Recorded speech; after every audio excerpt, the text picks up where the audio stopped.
Good evening, everyone. Can I ask that we all take a seat?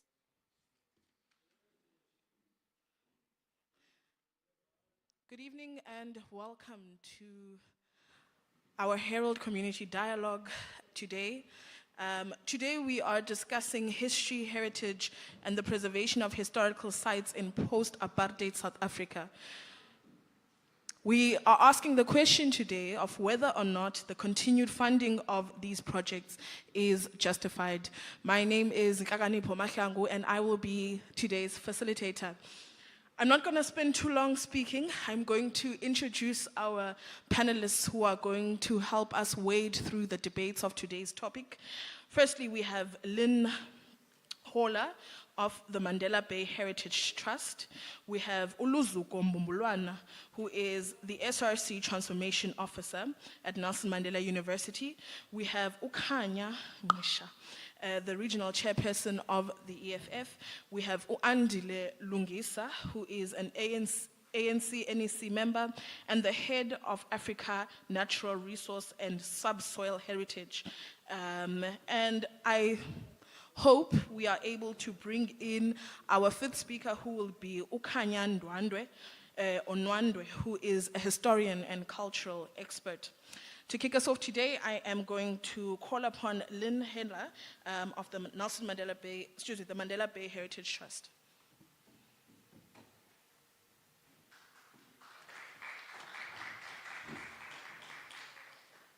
Evening, everyone. First of all, thank you very much for inviting me to take part of this dialogue. My name is Lynn Haller. I'm representing the Nelson Mandela Bay Heritage Trust. I'm the chairman, so I stand here tonight representing two bodies, the Heritage Trust as well as tourism. Being a tour operator, we own Mzansi Africa Tours, and I'm a qualified tourist guide. I've got lots of pages, but it's not lots to talk. Okay, so the question for tonight, for discussion, is the continual funding of historical and heritage projects in post-apartheid in South Africa justified? And I think before we even go to the point of the discussion, I want to talk about, first of all, what is heritage? It's the cultural, historical, and natural assets that we have inherited from our past generations, and are valuable, significant to a particular community or society. It includes tangible assets, not only built heritage, it includes the buildings, archaeological sites, artifacts, artworks, natural landscapes, as well as intangible, which are our traditions, our customs, our knowledge systems, whether it's in book form or whether it's digital, or passed down from our generations, our ancestors who have passed down stories to us.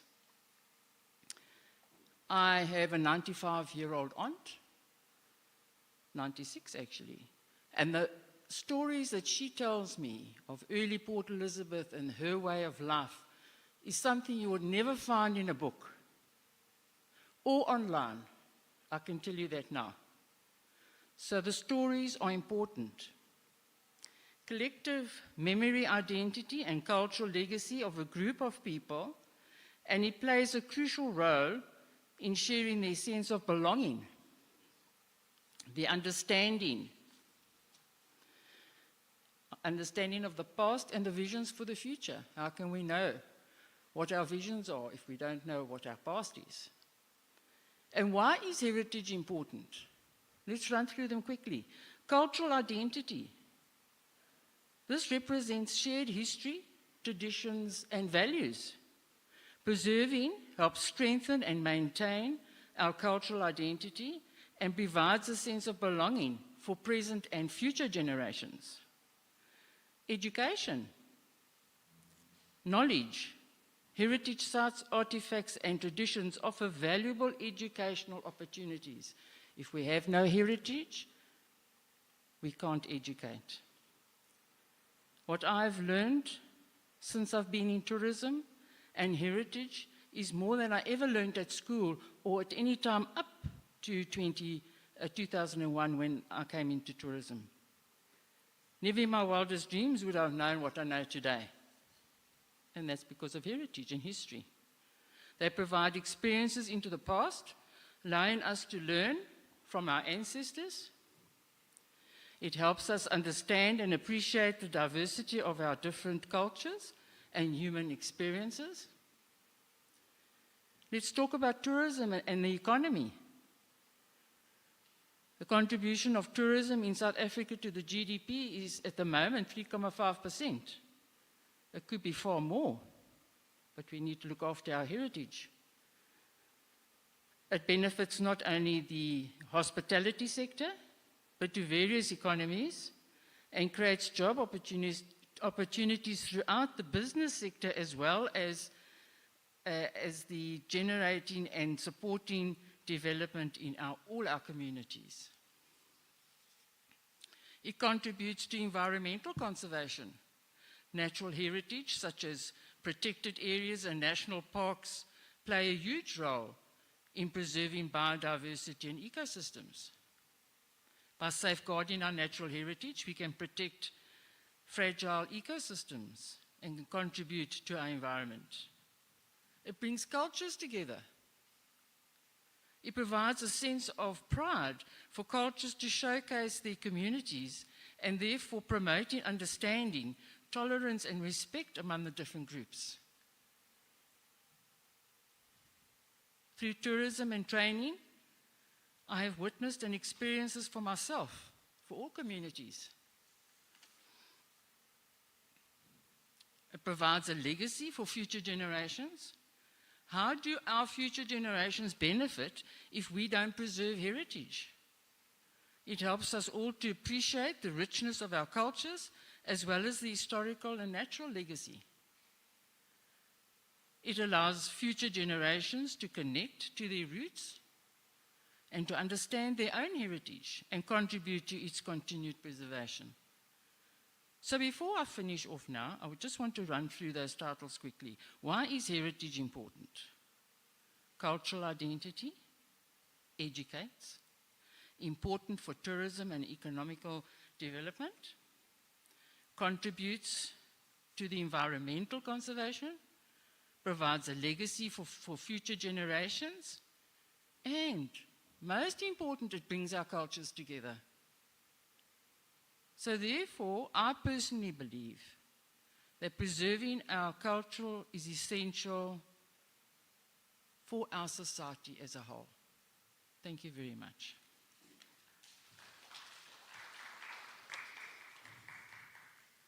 Oops. Thank you. Thank you so much, Lynn, for that lesson on heritage and its importance. It's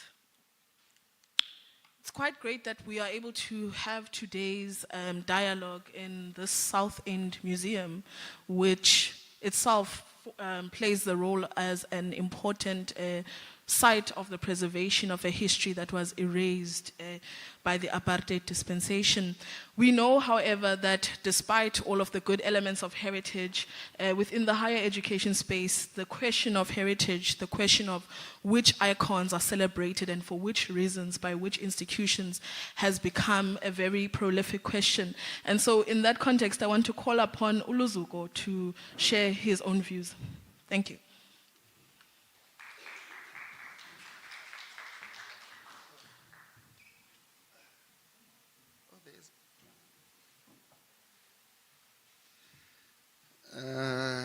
Greetings, ladies and gentlemen. Thank you so much, Ntla. My name is indeed Luzuko Mbumbulwana, given to me by my parents at birth. It hasn't changed. Before I start, I'd like to thank the organizers of the program and the people of Conrad and Herald for organizing the program and the invitation to be the voice of the youth in this dialogue. dialogue, which I deem to be critical for the future. Before I go into my contribution, I would like to first give an intro, a historical context, a brief historical context of the history and the evolution of the heritage in South Africa to where we are now. And with what has been said, I won't go into other things that I had put down because they've been mentioned, I think, extensively. But I'll just go into what heritage, to me, would say is a definition for it.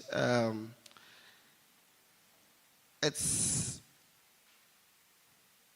a mixture of what would create any human being's identity. It's anything and everything that connects us to a history of the people that we identify as belonging to. And by anything and everything, being culture, being language, being music, being the buildings that are architectural, and being monuments that celebrate significant figures in that community that we say we belong in. And with that, culture also encompasses the creation of and the enrichment of wealth and culture for that community. And in the context of South Africa, the creation or the construction of what we have now as the post-apartheid heritage was constructed with the main goal of nation building, but not for the whole of the citizens of South Africa. Historical records say from the 18th, 19th, and 20th century, during the transitions of the British and the Boer Wars, and the founding of the South African Republic, the nation-building projects that were conceived from that transition were based on a nationalism that identified South Africa as a whole as that of the minority British Boer combination. So from that inception, the lens of South Africa's heritage has not shifted, even in post-apartheid South Africa. And with that being said, you can look at the remnants of apartheid and colonialism and how heritage sites or monuments of significance in South Africa are largely those that are symbols of that brutal history, that history of oppression and dispossession of black people. And the lens has not shifted in the sense that the history and the culture and the languages and the norms and customs of black people are still not displayed or reflected in spaces such as these ones, unless in the few where there is museums of Nelson Mandela and a few others of maybe Walter Sisulu and a few of the struggle icons that define the liberation movement towards the democratic dispensation. But the main thing is that that lens has not shifted, and the systems that still govern how heritage is perceived and is practiced is still from that lens of the colonial settler narrative, which was conceived during that period. And what is very problematic also, even in the post-apartheid South Africa, is the fact that most of the monuments, even in terms of approval or selection, the criteria of what will define a historical site for South Africa. The relation between the sites in South Africa is nowhere close to the lived reality of black people, which are the majority of South Africa, even in the black government and democratic dispensation that we are in. So one would say, yes, the heritage sites and the monuments must continue to be funded because they serve that purpose of being a tool for social cohesion and for that socio-economic impact in the communities. But in this day and age, me as a young black South African still battling with issues of representation is still very problematic and makes me very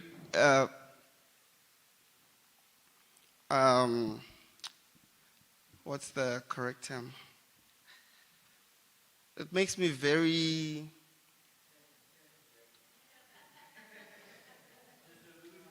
okay. Yeah, ngasixhosa. Inenza ba okay. I still understand, but okay, I'm not represented even in these spaces. So it creates a sense of alienation, if I can put it like that. It still creates that sense of alienation.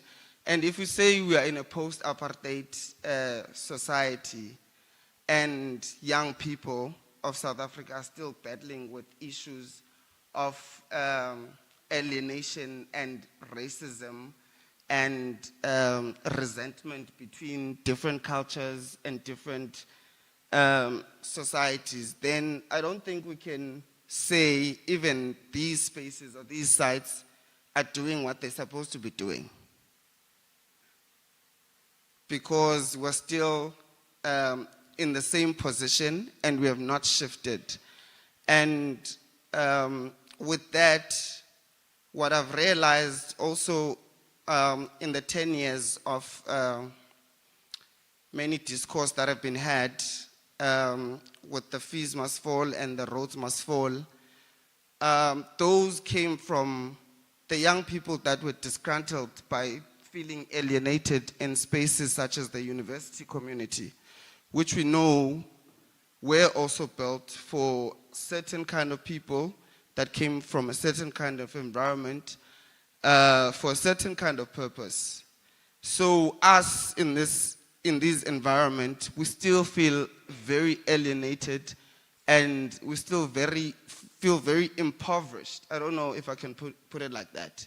In an environment that we consider as a home and a place that we should be feeling a part of and not as outsiders or othered, if I can put it like that. So in this post-apartheid South Africa, I think we need to really, in the question of decolonization, create soon enough a reconceptualized identity of South Africa, a cultural and a political identity of South Africa. Maybe somehow, I think, because I think that is the lack, because the buzzword is decolonization and inclusivity and economic inclusion and but nothing is coming to the crux of having something to work with. So I think that is where we could start, maybe having a reconceptualized figure of this South African identity, which we say is post-apartheid or post-colonial in thinking and in operation. In my conclusion, time is up. I think from the youth, I want to believe Fees Must Fall and Rose Must Fall were just signs of those disgruntlement. And I want to say that if we also as the South African people do not take lessons from those kinds of historical events, then we will find ourselves in the same position and even maybe with an even bigger problem than the previous one that we had of Fizz Must Fall and Rose Must Fall, because at the end of the day, I think the youth has obviously demonstrated their exhaustion and and a full understanding of what could have been a rainbow nation, as Nelson Mandela tried to have us work on. Yeah, I think we have, us as the youth, come to that point, and maybe the bubble will burst at some point again. But definitely, the history and the culture and identity of the majority of people in South Africa, which are black people, needs and has to be displayed in spaces such as these and everywhere in South Africa. Thank you.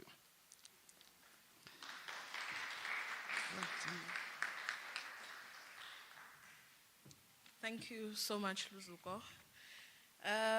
As we think about reconfiguring the national South African identity, we also need to engage where the money to do so will come from. We are blessed as a city to have had first-hand experience of the types of debates that come with name changes and doing the work of changing the faces and the names that come to represent us as South Africans. I'm going to call upon our next speaker, Ukhanya Nqisha, to further expand for us.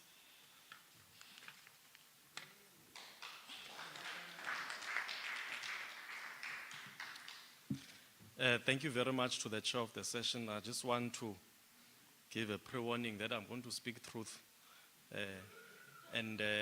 Truth for me remains the same yesterday, today, and tomorrow. It does not change. It does not accommodate who is the audience or where you are. It just speaks what it is, and this is what I'm going to do. Firstly, I would like us to I think we need to appreciate the role that the economic freedom fighters has played when it comes to opening up the minds of our society at large in relation to what heritage is and also to our history. And when I say heritage, I'm speaking of the true heritage and the true history. And this is what the economic freedom fighters has done in terms of opening up the minds, because a lot of people now are able to speak freely and express themselves when it comes to these matters without any fear or favor. Much of the history, I think many of us will agree that it has been predetermined and it has been configured and changed in such a way that many of the history, especially belonging to Africans, has been lost along the way.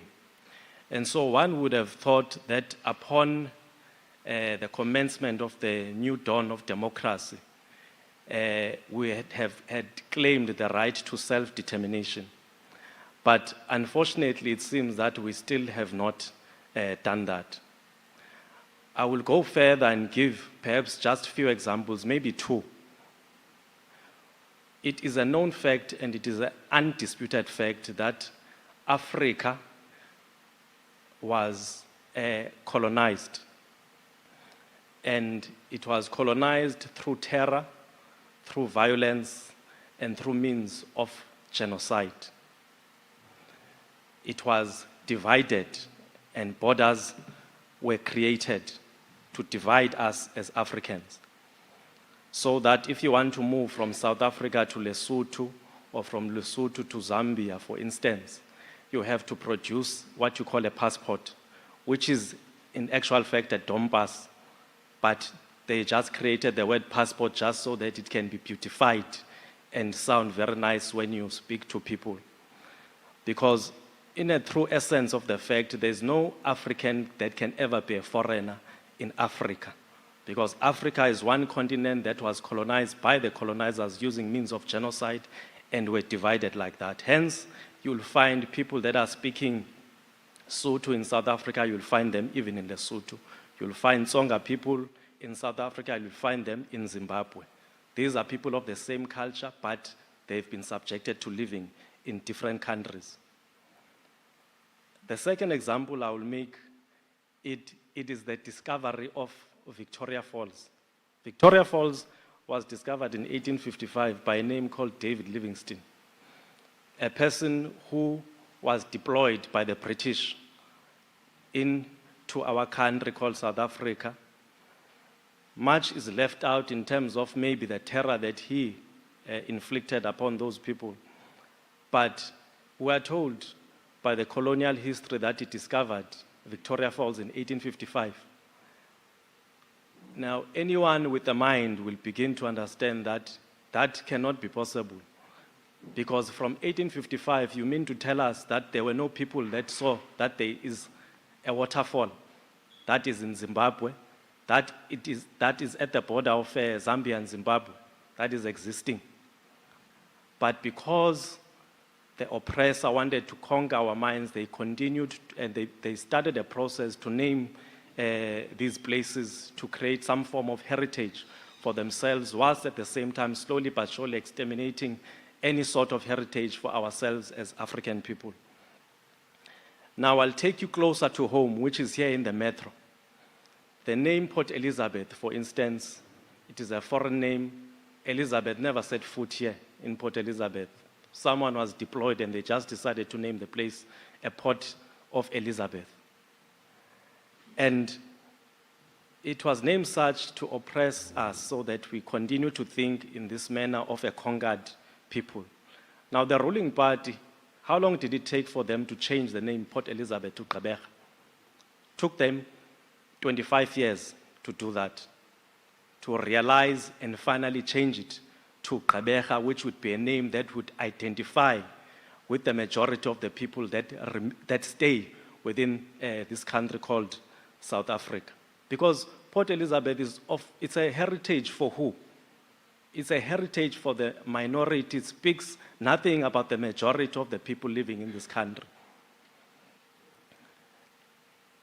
Further to that, you've got what you call the Donken Reserve Memorial Site. That is a heritage for who? A person that was deployed. By the way, if you read about Donken, he was on sick leave when he left his home there in Europe. He just came here because he was sick. He was on holiday, and eventually they deployed him to be a governor and so on and so forth. And he decided to build a pyramid in memory of his wife. And this is the type of heritage that we are subjected to. And we know very well that during those times, what our forefathers went through, they were oppressed. They were under a very vicious, oppressive system. That if many of you, if it were possible through some form of a miracle, that I were able to touch your eyes and you were able just to have a view in terms of how black people lived during those times, you'd be shocked. And many of you would not even be able to witness just for 1 minute the types of cruelty our people were subjected to. And on a daily basis, we are subjected to these types of heritage sites that remind us of how our ancestors were treated, how they were killed, and how they were victimized during the days of oppression. You've got a horse memorial that reminds us of horses that were sick, animals, during the days of our oppression. So we must celebrate horses, animals that got sick, whilst many of our ancestors, our forefathers, they were oppressed and killed and lived under a vicious, oppressive system. This is what we are subjected to. In Namibia, I said I'm going to speak truth, whether you like it or not. I'm not here to be liked. I'm here to debate and speak the truth. It's facts. You can go and look it up. In Namibia,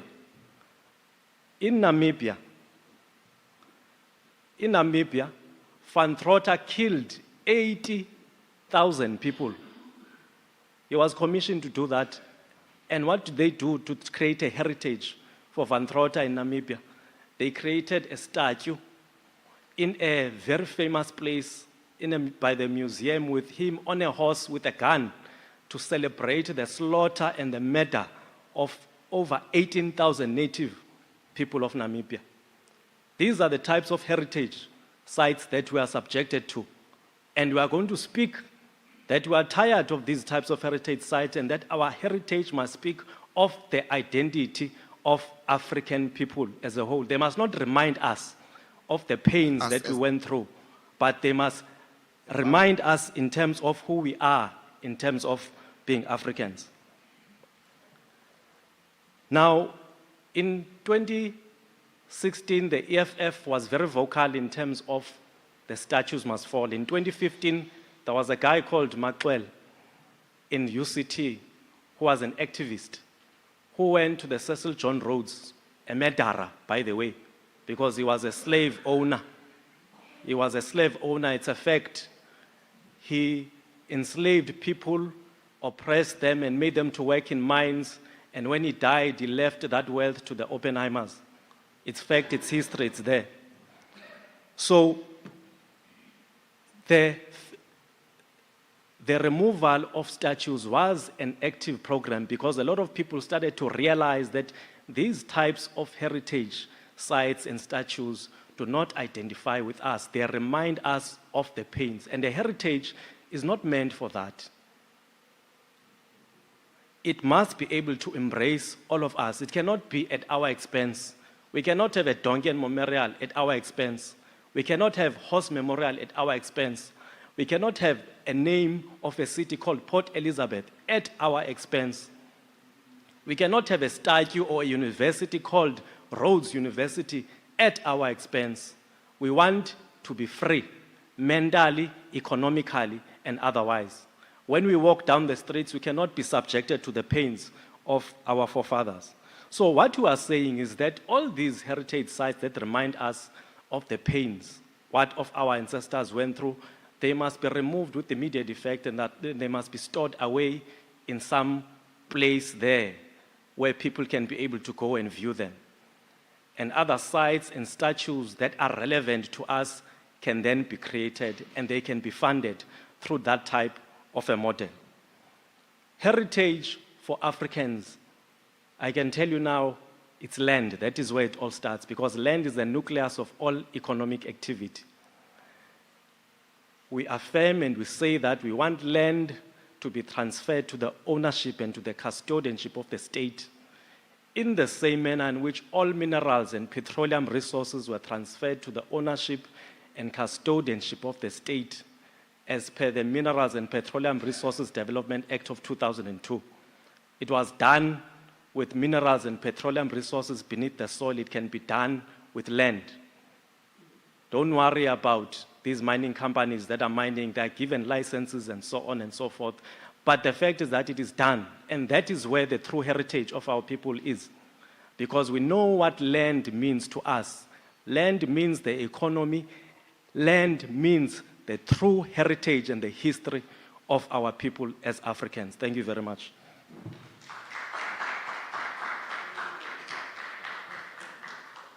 Thank you, Kanya, for that submission, which beckons that we think about which heritage we celebrate, which heritage is worth celebrating. Are we celebrating or are we instituting visceral attacks on the beings of people who represent those who were oppressed in these decades that we celebrate? I'm going to call upon our next speaker, which is Angela Lungisa.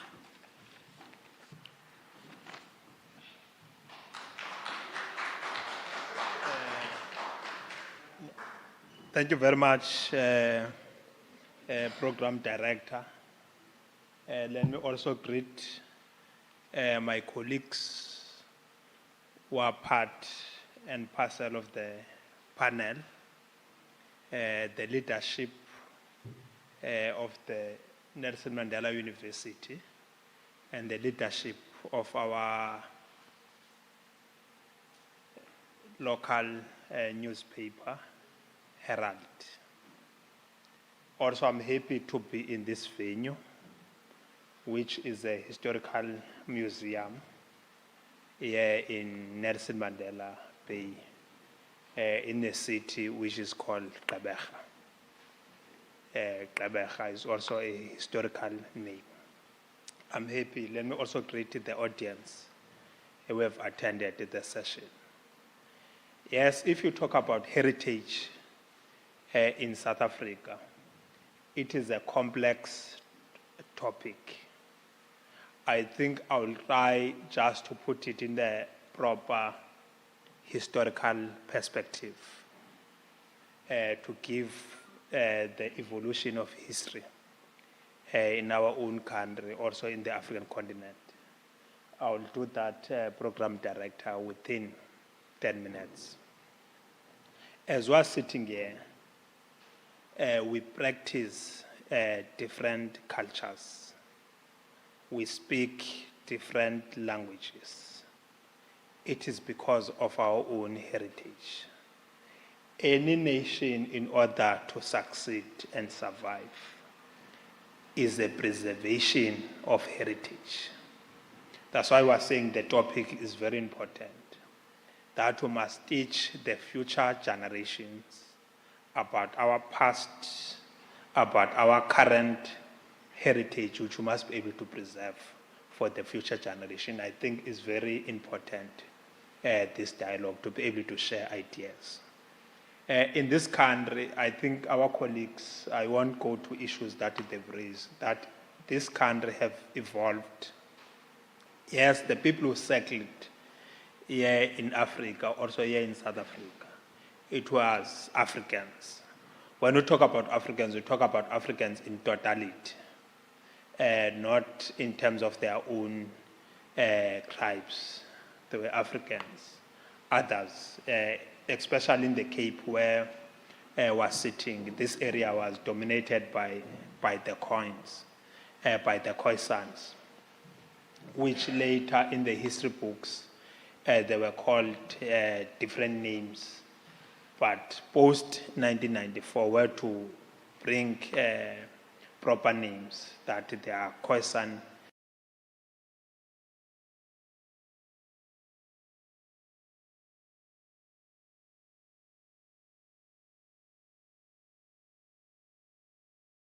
In the African continent, also in South Africa. It was the Chinese community. It was the first community which arrived in the 13.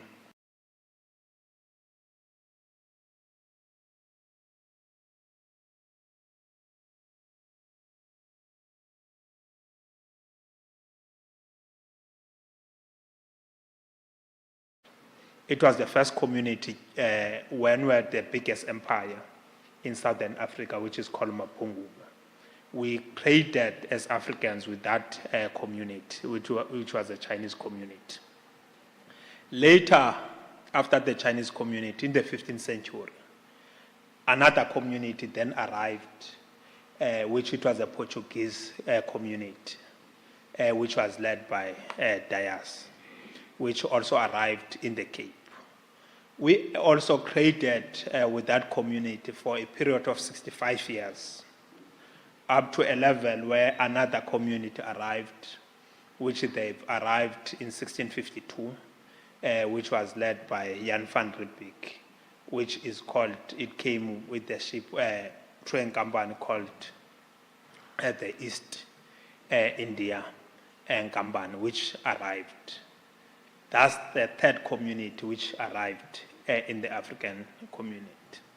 Later in the 18th century, another community arrived, the Indian community, which arrived in our own country. Also the Malaysian community also arrived in our own country. Now, if you talk about 1994, the post-1994, the political breakthrough of 1994, now the democratic government had to contend.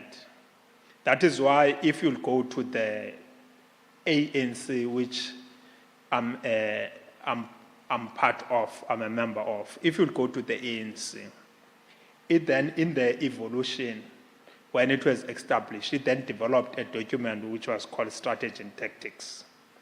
In the Strategy and Tactics of the ANC, it talks about building a united South Africa.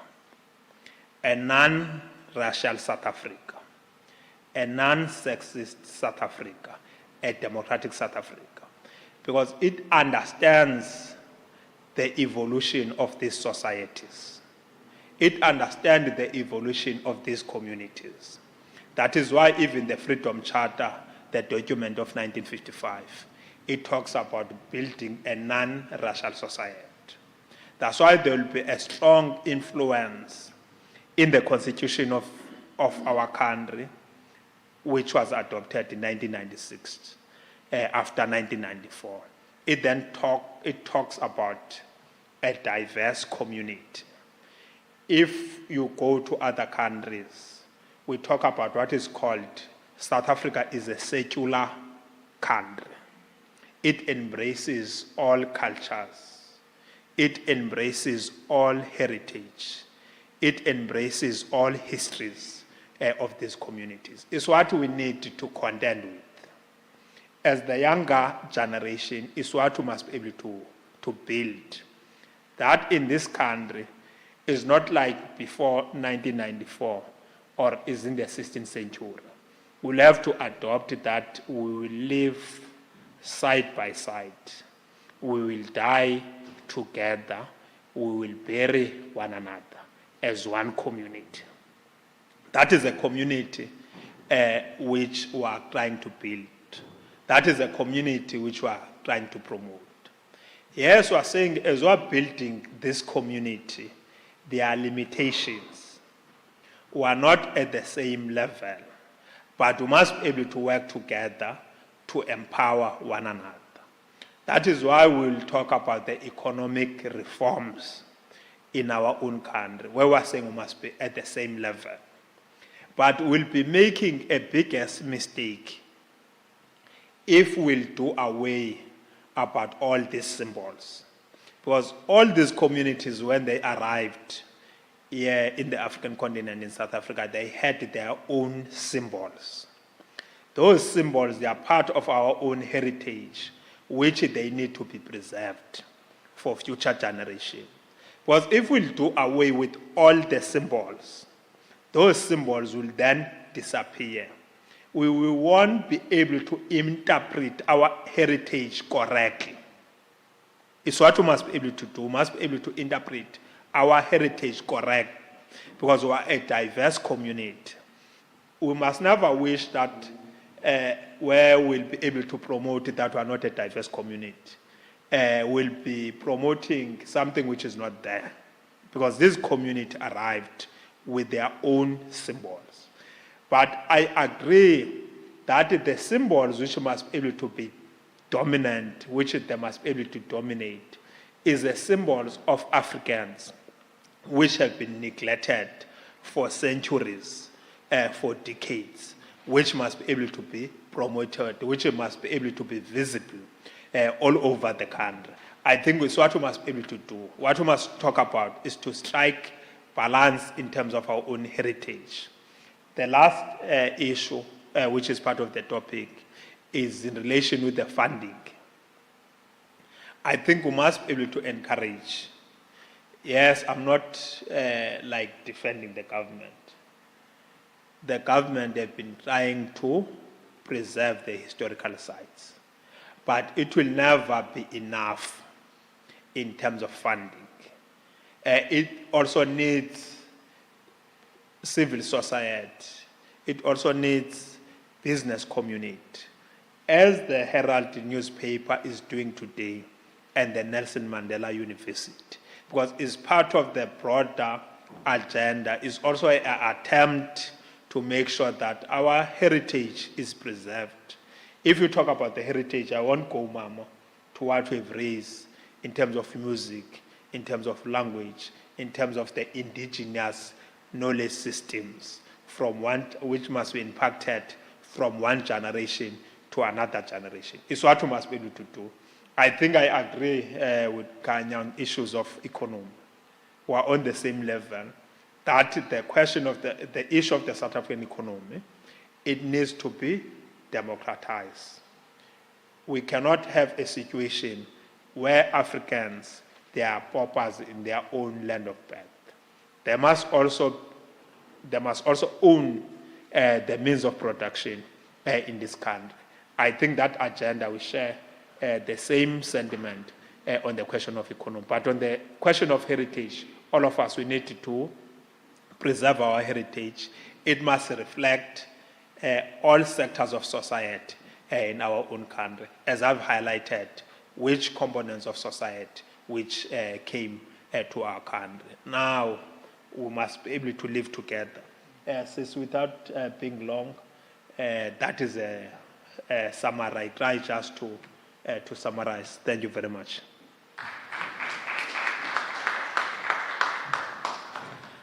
Thank you very much, Andile. We're now coming to the part of our program which represents the spirit of the Herald Community Dialogue, which is in fact a community in dialogue. So I'm going to open the floor for a round of questions. Raise your hand. Questions, comments? 1, 2, 3, 4, 5. Ne? All right. I want to ask that we please keep it brief so that as many of us are able to engage as possible. I think I have identified already 1, 2, 3 was that side, 3, 4, 5 at the back. Okay. Jonga kumena put. 1.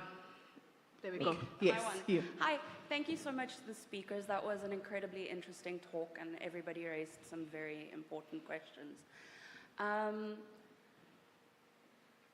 It's a comment, but it's also a question. We are almost 30 years post-1994. I already think that saying post-apartheid, we are post-apartheid. So my question is, where do we go in the future? In 1994, we became a democratic nation. I was also born in 94. And from there, we had the Truth and Reconciliation Commission. And with the TRC, its mandate was for political reconciliation. And with that, it left out socio-economic reconciliation, socio-economic justice, which means that there was an emphasis on trying to reconcile the country. But with that, with the TRC, it had a very specific mandate of victim and perpetrator, and that has obviously carried over into how our heritage is done as well. And what's that's done, and what our history teaches us today, because it's taught terribly, is that it flattens our history and removes any sort of nuance. And what you see is that, especially with the way that the ANC has done post-apartheid heritage, where it sort of puts colonialism, apartheid, till now as one singular narrative where the ANC ended apartheid, and a lot of our heritage today is either struggle heroes or colonial monuments. So the statues of, you know, John Cecil Rhodes and shit that's being thrown with, excuse me. And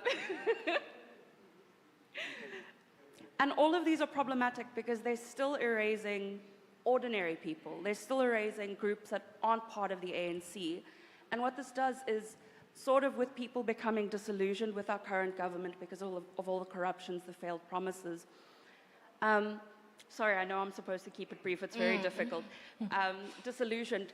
This claim to authority by being the ones who ended apartheid, being like the ANC, we ended apartheid, is sort of, that's what the emphasis on heritage is. So no wonder nobody feels represented anymore.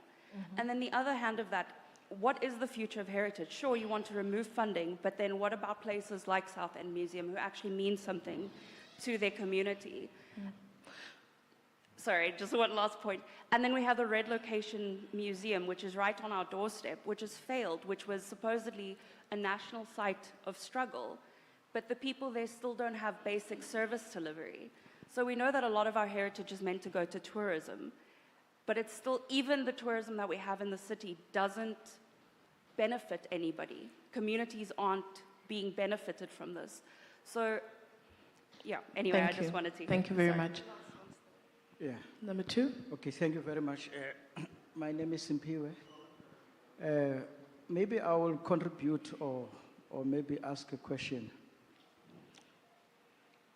You know, this dialogue is very important, but I don't think it is able to relate to the practicality, which means what is the municipality doing about heritage? Because if you now start to go like that, then I can tell you that for so many years, the municipality has no heritage management plan. If you go to the municipality and ask what is focused about heritage, there is nothing. Then number two, when one or group of people approach the municipality and ask, for example, how is the heritage preserved? There is no response about that. So it's very hypocritical for really someone who comes and talks here, what should happen on heritage, what do they think, whereas there are no platforms by the municipality given to people. In the budget that the municipality is doing for the creative industry, you can call it recreations, so much money is spent on events that I can tell you. There's an event in March. There's just now a festival in December. We are actually the city of events, and millions of money are spent on events. When you want to know how much the municipality is spending on heritage, there is nothing. Now, this is what Advocate Ngukai Toby one time mentioned, and he said, even in problem of land, South Africa has never had a problem of land. It's got all legislation in place to sort that thing. But what happened, the government didn't use the legislation to help the people. So as we are sitting here, we are not robbed because some people are robbing us. For example, if I'm a black person, there are no white people who are robbing us as black people on heritage. No. What we are robbed by the system of the municipality, which does not allow us to interact with them. For example, one, when you look at the name change one time. Budi? Oh yeah, last I'm gonna pay. Examples, Yeah, yeah. okay. No, because this is okay. The last part, ne? When you look on the name change project, you can be shocked. On the name change of project of Gqeberha, how was the process done? It was not inclusive. It was not inclusive even to my town called Wama Township called Gqeberha, where the name originally coming from. If you ask me, where was my community consulted and all those stuff. So I think, to me, out of this dialogue, the people in front must really work hard and try and see what platform they can create so that we can feel involved. Ideas, support, build together is what you explained it. Thank you very much. All right. Number 3, I'm going to ask again, leaders, that we keep it very brief. We want to be able to converse as much as possible. I believe number 3 was Obudi, that one. You are number 4. It's fine. Uzawuthetha. Thank you very much. As part of our heritage as African people, when we are addressing an audience like this, you must stand up. You can't address people sitting down. That's not part of our heritage. My name is Tawuya Mushaike, and I'm the Provincial Secretary of the Cultural and Creative Industries Federation of South Africa, shortened as CIFSA. Perhaps let's make a practical example about continued funding of heritage projects post-apartheid. There's an institution called Opera House, which was recently declared in 2021 as a cultural institution which sees millions pumped into this city. It's the oldest Victorian building in Africa. It was built in 1892. It is still standing. And the transformation project in that building began in 2010, where it saw an investment of less than 100,000 from the municipality. Currently, it's getting 18 million for a period of 3 years and is responsible for creating jobs for creatives in the city. I'm mentioning that as an example so that we can be able to decipher what we mean when we say this model is going to work. And if it is not going to work. But the statues, as they stand, you look at Donken. What's special about Donken is that the highest flying flag in South Africa costs 200,000 rand per annum to maintain, and it's the flag at the Donken Memorial. Now you have a South African flag in a Donken where Mr. Ngrisha says it was named in honor of a wife.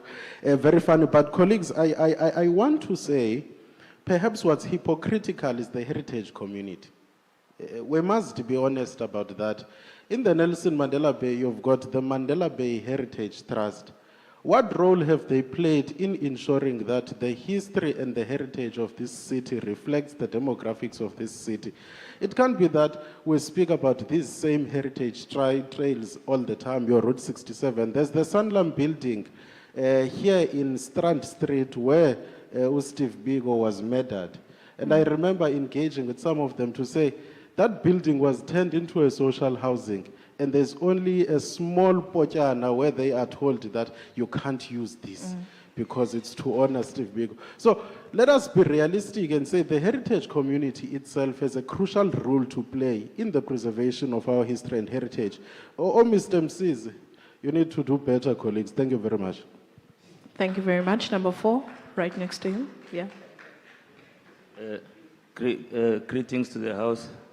My name is Chimurenga Mtabula, an African Agenda agent. Whilst I share the sentiment with the lady in terms of supporting this heritage of oral literature, which is orature, but I want to persuade her, I want to persuade her on the issue of preserving our culture, especially when she's lending, she must qualify that next time, because we can't, us as a black majority, preserve a culture of poverty, a culture of living in sub-human standards, And also, we must also acknowledge that this project of Rainbow Nation has failed, because what happens is now, when we all watching Amapokopoko in the stadium, we are all South Africans while singing Shosholoza, but when the game is over, the blacks go to the shacks, and then the whites go to live in the leafy suburbs and live a life of opulence. I thank you. Thank you very much. To the 5th hand. Number 5. I think it was Umuntu who was behind you. But okay, it's fine. Go ahead. Thanks very much, Program Director. I wrote down here because of time. Thank you very much. Ours is a history of a conquered people. We need to understand that. Just to differ with Comrade Lungisa, we refuse to go down in the history as a conquered nation or conquered people. Hence, ours is a history and a heritage of struggle. We struggle for our dignity, we struggle for our land, and we struggle for economic liberation. Our heritage is land. That is all we want. Land through which our dignity and economic freedom will be realized. I want to, in fact, the topic in my view is very reduction in nature, because you cannot speak of heritage through statues and whatnot. To us, heritage is much more, and the issue of land through which our dignity will be realized is something that must be registered in this house. For instance, as I learned, this comrade struggled to speak here because I could see that his people who fund him for his education, I hear people who mark his thesis, I hear he could not stand firm as a young black man and reject this heritage of statues that are a continuous reminder of our pain as black people in this country. I feel your pain, my brother. Hopefully one day you will stand and speak firmly and boldly against the pain that we experience through seeing these statues in the land of our forefathers. Thank you very much. Thank you very much. I am going to hand over to our speakers.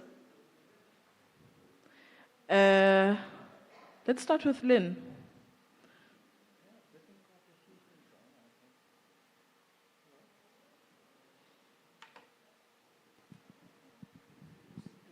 Hello.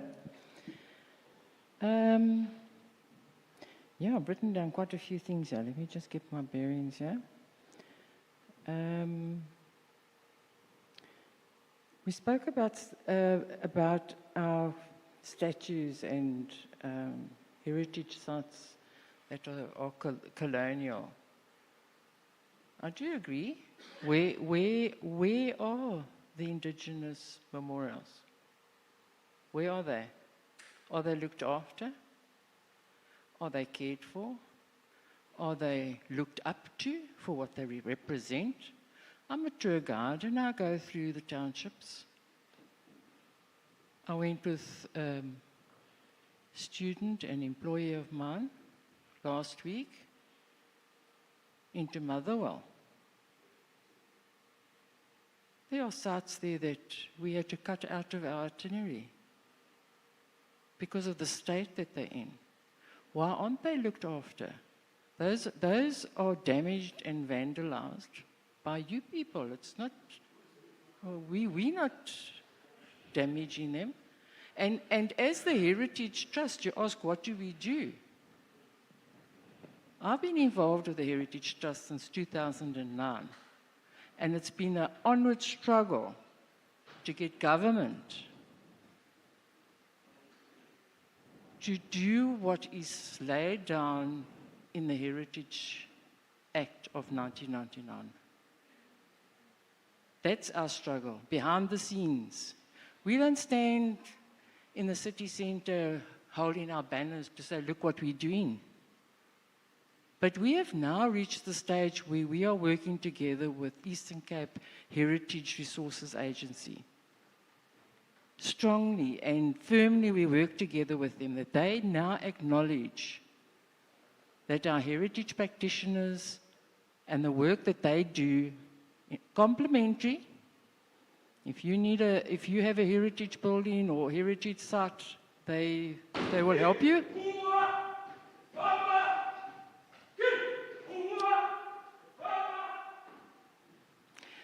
So anyway, and there's been heritage sites in the townships that our heritage practitioners have gone and assisted, and we've had comments letters drawn up and worked together with ECPRA to preserve those heritage sites. So I think before we point fingers, we need to just find out first what these bodies are doing. Because we're not standing visually all the time doesn't mean to say we're doing nothing. Okay, then there was another one. Now, we talk about why? Why are the statues of Steve Biko, Nelson Mandela, Raymond Schlauber, why are they still standing in the Athenaeum? Why? Why aren't they on the city centre? That's what they were made for. They were sculptured to be on the city centre. We have to specially go to the Athenaeum with our tourists to say, this is Mandela and his story, and this is Mr. Steve Biko and what happened to him. Why aren't they standing on the city centre? I mean, they've been there for years. So if the tourist guide is not interested in other cultures, they're not going to go to the Athenaeum to show them that, to show them the statues, the beadwork. The beadwork you can't get the city centre, but the statue should be in the city centre. What happened to the conversations with the Queen? They were created for the conversations with the Queen, and they're still not there. Okay, that's one point. I think living in shacks when you leave a function even like this, there are people that, we all come from different walks of life. I don't live in a mansion. I feel terribly sorry for those who still live in shacks, but whose fault is that? Don't we think we should look at the government? Look at the unemployment rate. Why is there so much crime? It's because of the unemployment rate. So I don't think that can be attached to heritage. What was the other? The Sanlam building. The gentleman over there spoke about the Sanlam building. I don't know if he's the bloke that's just done a dance out there, probably telling shoot the boer. But anyway. Sanlam building, Mr. Simpiwe Msizi of our trust has worked so hard to get the Sanlam building recognized for what really happened there in those days, which was shocking and unacceptable. Government Metro's not interested. Why was that Sanlam building sold? I think it's a student accommodation or something. That was another place that we could take the tourists to and say, this is what happened here. How much more, it means more to go to a place and say, look here, this is what happened here, and it was totally unacceptable. We have heritage, we all have heritage. The unfortunate thing is that our heritage is been standing there for long because of the apartheid. And I agree to that. I agreed with you wholeheartedly, Ms. Lingisa, what you said. We need to be working together. We can't destroy our past. If you go to America or you go to Germany, look at Germany. Let's go to Germany or Austria with the war, what Hitler did. It's not forgotten. It must never be forgotten. And it's the same with prior to 1994. It must never be forgotten. So are we going to wipe everything out and start anew? We can't do that. History is history. Okay, history is history. So we need to bring in other cultures, memorials. There's plenty. I could sit here all night. Kanya?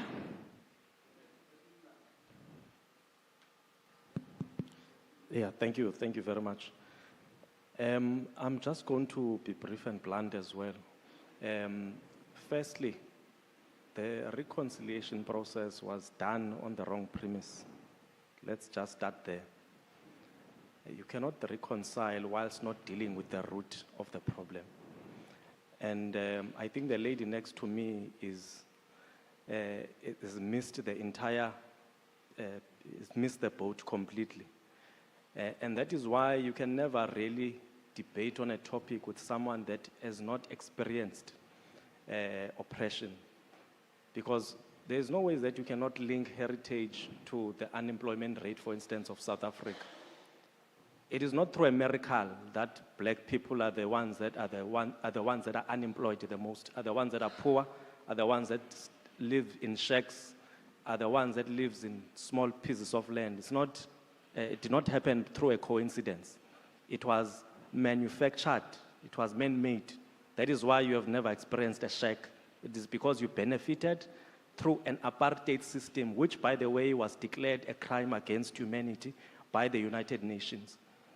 So you must think before you speak, especially as someone that has benefited from a system that was criminal at our expense. The majority of black people have got a right to be angry because we remain victims of what your ancestors did to us. We're not saying you, but you remain a beneficiary of that system. And if you were genuinely, as the Bible would teach, repentant, you would take, for instance, because many of the land that is owned is in white hands, and if you are genuine in the repentance, because the repentance, by the way, in Bible terms, means that you return what is not yours, even if you are a beneficiary of something that was not even taken by you. As long as it was taken by a crime, you return it because it does not belong to you. If you steal a car, you return to the person that it belongs to. So you have no idea, you cannot be able to understand, so you are not in a position to be able to answer many of these questions, because I can tell you now that heritage has got a direct impact in terms of how many people, especially black people, live in South Africa. And the mere statement to say that many of the heritage sites within black communities have been vandalized, and you say it is you people. It is offensive, that statement alone, but you will not understand it because you live in a bubble and you do not comprehend the pain of black people and what it means to us. There's just that statement that you've just used. Because people that are poor are not educated because they're uneducated because they've been suppressed. They were robbed of education. That is why they are poor. That is why our mothers still are domestic workers in white areas. It is because they were suppressed and were not given the opportunity to go to school and receive proper education. Many white people, as uneducated as they are doing fine because of the system that protected them. Now, these are facts. I'm not making up stories here. It is truth, and we must begin to speak and express ourselves without any fear or favor. So, what we are saying in relation to these colonial symbols that we have been subjected to, we are saying that a colonial symbol cannot be at our expense. If Victoria Memorial reminds us of the past and the pains of what our forefathers went through, it must go and be locked away in a private site. If Horses Memorial reminds us of the oppressive system of apartheid or any oppressive system that existed to oppress our forefathers, it must go in a locked up away site. And another memorial site must be established, just like the people of Namibia did. Because the people of Namibia protested against Von Trottel, and that statue of his was removed.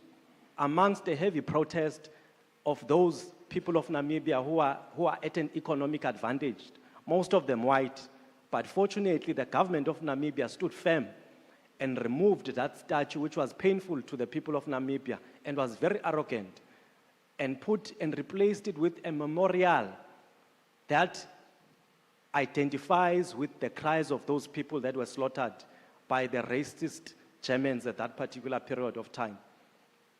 So we are saying that in order to live peacefully, you must be able to understand us as well as much as you understand yourselves. And by the way, there can never be any unity without first uniting the economy. Any type of unity that you attempt, it is fake, it is pretentious. Even if you think that you are a friend of a black person, it's not sustainable because that black person remains poor, is going to go back to his home in the shacks, and he will not be able to be in the same space, equivalent space as yourself. It is fact, you will not understand it, but it is truth. And this is why we are hard in saying that heritage is our land, because we know exactly what land means. It is the nucleus of all economic activity, and we want the economy. We want to be the same as you. We also want to have the same living standards as Summerstrand and as Warmer Heights and as Lovemore Heights, not to be subjected to those living conditions that we've been subjected to in the townships. All heritage must not give us pain. We must also be able to live peacefully, and when we walk in the streets and we see a statue, we must also be able to celebrate it. A statue, for instance, of Nelson Mandela does nothing to you because it does not remind you of any pains. A statue of Rhodes, of Cecil John Rhodes, we know what it does to us. And hence we are very sensitive regarding these issues. No, don't. I never, you are part of the people that are here, I never interrupted you. I was patient when you spoke. I never interrupted you. As much as I disagreed, I respected you when you spoke. So don't do that, please. So any heritage must be respectful to both parties in order for us to live peacefully. Otherwise, there's going to be what this gentleman said, there's going to be a breaking point where the bubble is going to burst, and there's going to be some form of a revolt. Thank you very much.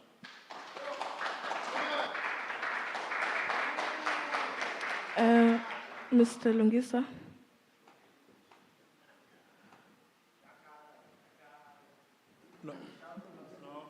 No, thank you very much. I think.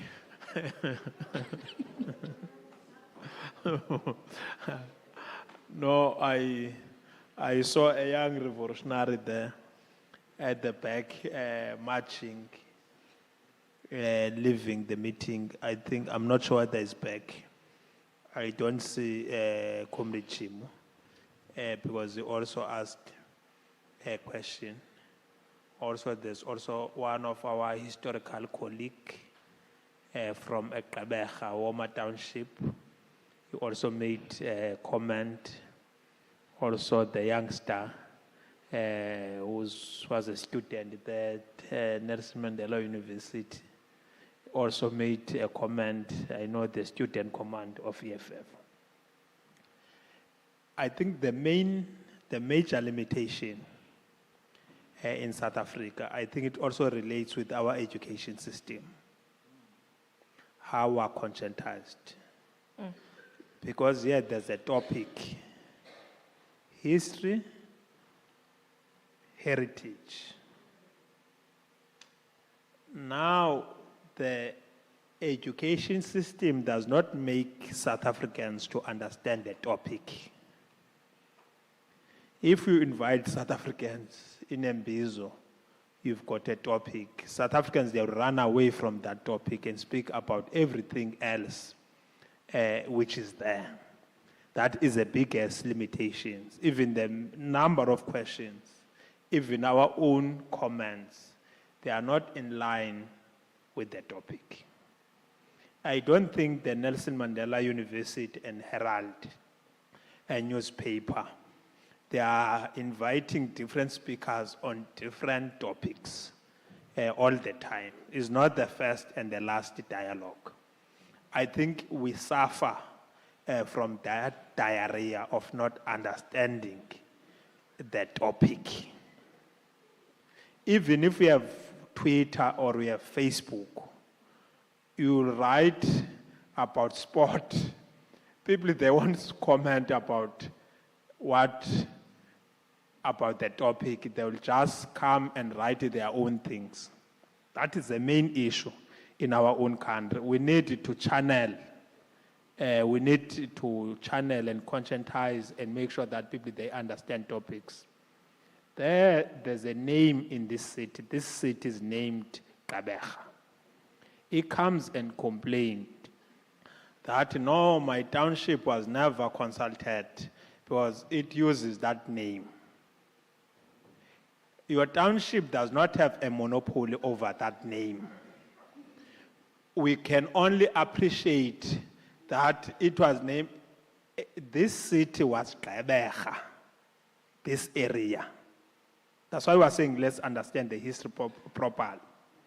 People who settled there after the Khoisan, there were Fingos, were then given land by Ngqika to the area called Tsitsikama. That's why if you go to the oldest graves, you'll then get the Fingo graves, which are the oldest graves in this area. Now, you cannot come and say one township in the area owns a name of the city. That's why we're simply saying, let us always stick on the questions of topics. Yes, the issue of unemployment is not a topic today. If it was a topic today, we're going to go to statistics and talk broadly why there's unemployment in this country. Why young people, they are not working in this country. Because it's not a topic. That's why we're not going to details. The topic is about our own heritage. That is why we gave a history account. That today in South Africa, you've got different communities. These communities, they've stayed there for centuries. They've got their own symbols. You cannot do away with those symbols. It is like us as Africans. As others, they are light. Ngqisha next to me is light. He will think it's because it's somewhere in South Africa, it's not next to the equator, because of the wrong system of education.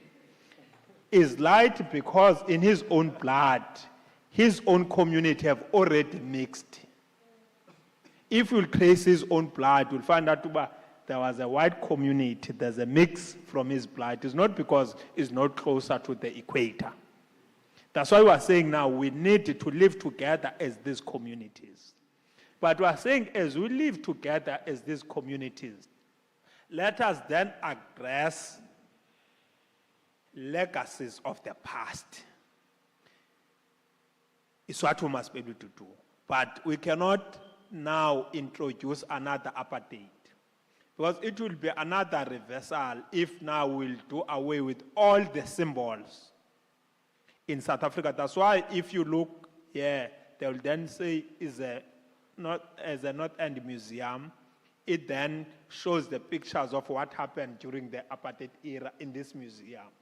Now, those who enter this museum who are claiming to be radical, they will remove those pictures and say in this museum, we cannot keep those pictures. We must have the pictures of the panelists. We are saying we cannot take that route. We need to preserve the heritage of our country. We need to preserve the history of our country for future generations, so they can be able to know how our own country evolved. That is a really main issue. I won't go to really other details. You see the younger comrade who came marching, it's because it does not understand our history. It does not understand our culture. It does not understand our heritage. In Xhosa unalando kuthiwa unomoya. Uyabona umoya? Unomoya. If he understood our heritage, our culture, as a young man, awuyithi inyama enamaphaphu. You don't eat, when you eat meat, you don't eat the inside. It's either a cattle is slaughtered or a goat or a sheep. Uzawuba namaphaphu. Xa kuthiwa inkokheli ke awuyityi inyama ngaphakathi because funa ungabi namaphaphu. Unalo ngxaki ke ngoku yamaphaphu abe nomoya akakwazi ukucontrola. Now in our own culture and tradition and heritage, when we've got that problem of a high pressure which is inside, we know which medication we must use to cure that pressure. It's part of what is called our knowledge systems from one generation to another. We can refer him to one of the traditional doctors. They will then perform a ritual. So when we are sitting, you can be able to have the ability to control that pressure. Now you come and attend a session which talks about history, which talks about heritage, which talks about our arts, which talks about our own culture, but you do not have ability just to control yourself. We're simply saying, that's why you must always understand the topic. In that topic, I will fit. If you don't fit, you don't go. Let me end there. Luzuko.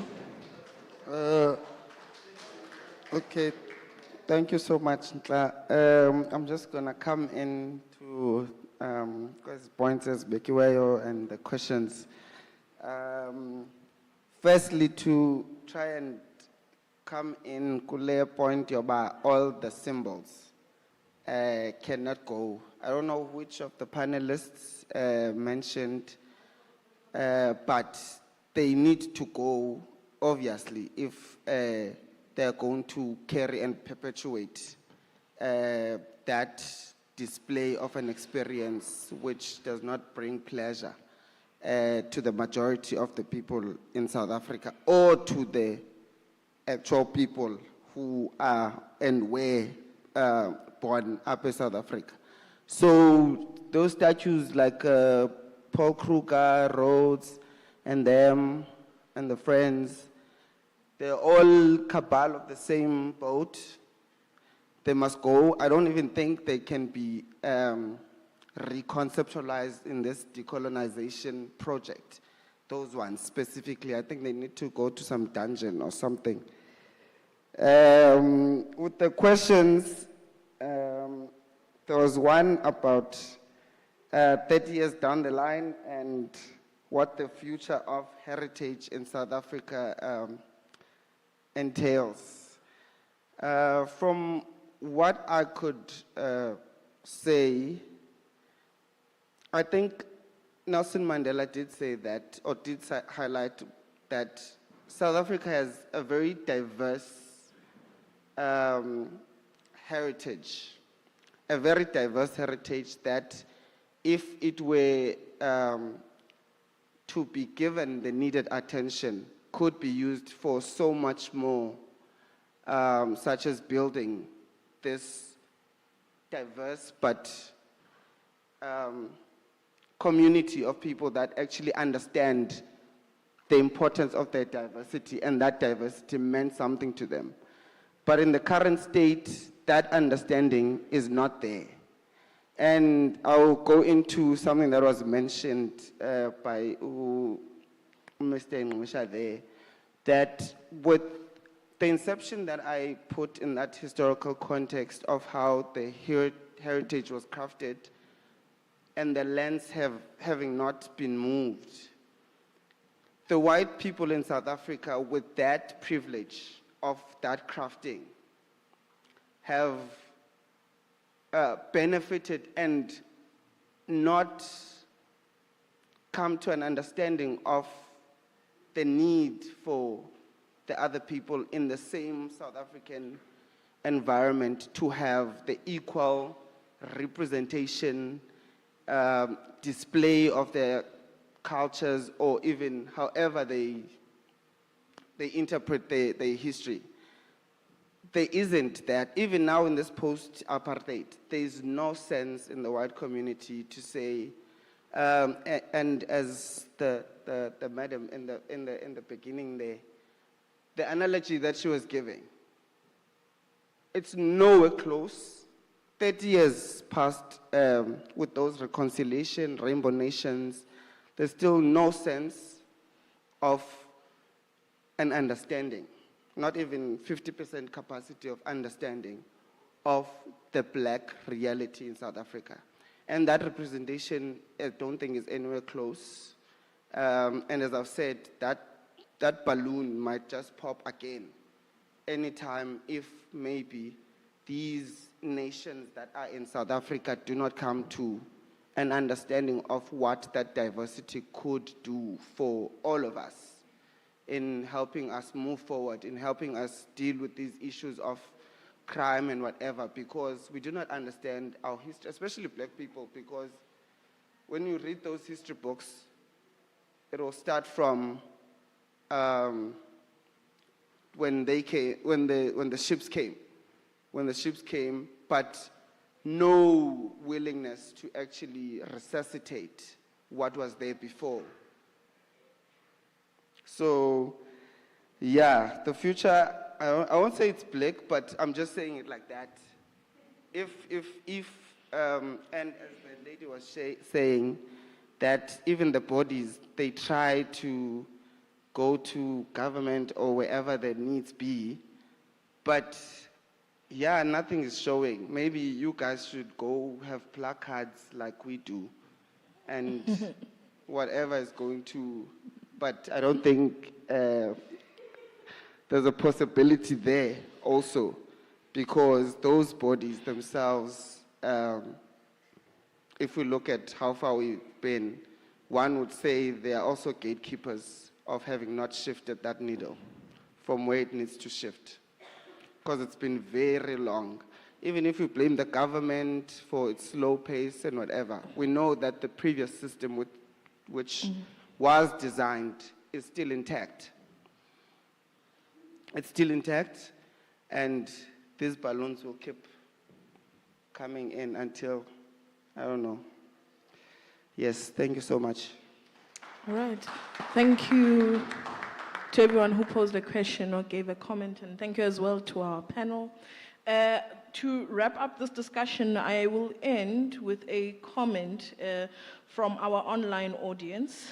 Upila Gyasi says, who commented on the YouTube feed, he says that's a pertinent point in regards to which symbols, statues, and artifacts are prioritized in public spaces and for which reasons as part of a continuous discourse about our collective heritage.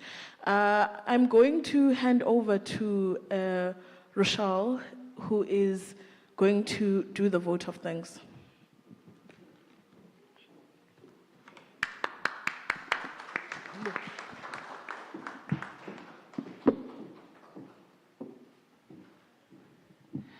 Sure. Good evening, everybody. And thank you for those who came out this evening to come and join us. We knew it's not going to be an easy discussion.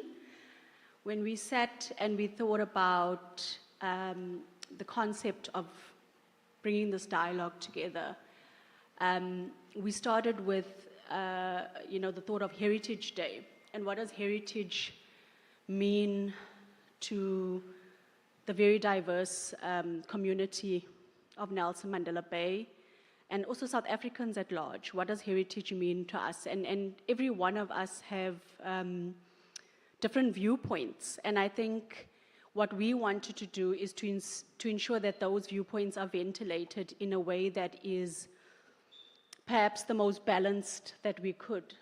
I did get some heat about the people that we chose to have as panelists this evening.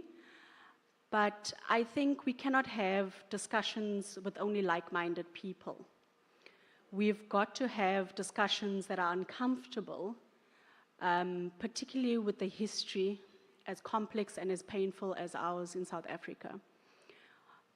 Once we have those uncomfortable discussions, perhaps then we'd be able to come up with solutions, or maybe none. What I've seen here this evening is that heritage for many is,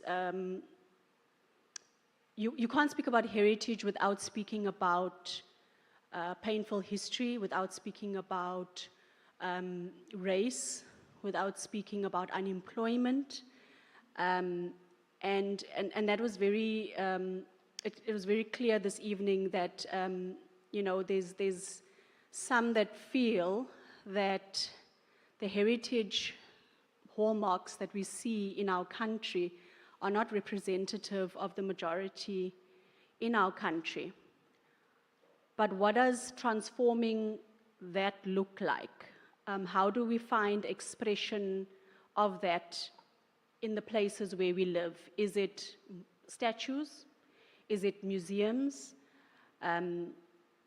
Is it land, as one of the speakers had suggested?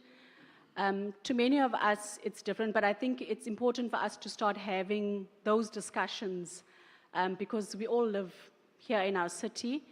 And I really just want to thank everybody for coming out and for those who are watching online.